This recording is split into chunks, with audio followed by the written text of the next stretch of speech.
睇到好有值啊！咁頭先經過我非常之激烈嘅比賽咧 ，Vampire 同 Apollo 終於即係得出個結果啦。咁啊結果咧就係63-65嘅，咁就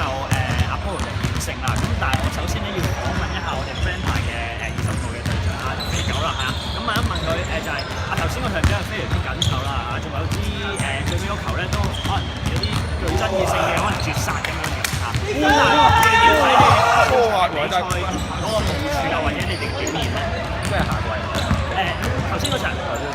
人哋由半場開始就開始全場緊逼，我哋根本唔識拆咯。我哋因為係冇練過波咧，冇識點樣去應對人哋全場緊逼，搞到咧嗰度開始好大嘅失誤啊，好多失誤啊，跟住咧就俾人開始係咁搣住嚟打，跟住係咯，就係咁失咗啲分咯。但係咧都見到其實 Vampire 佢哋都見咗佢哋非常之強嘅衝搶籃板同埋個韌力啊！雖然頭先隊長啦都有講到就話好似全場俾人緊逼，其實第3節開始啊，Apollo 就已經開始好多全場緊逼㗎啦，但係 Vampire 都依然都係咬住咯，依然都可以用好多個人突破或者中圈高位嚟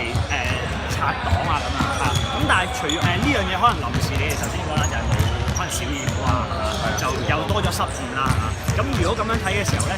如果俾着你啦再回復翻頭先咁樣，你覺得應該點樣同大家去講你嘅部署，或者點樣真係確實有個 form 咁樣做得好啲咧？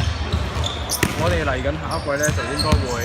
多啲練波，覆場練波，因為我哋而家其實我哋成班人咧就比賽先嚟，跟住其他練波又唔係，所以係一個好大嘅麻煩，根本冇點樣夾過。係 OK， 好咁有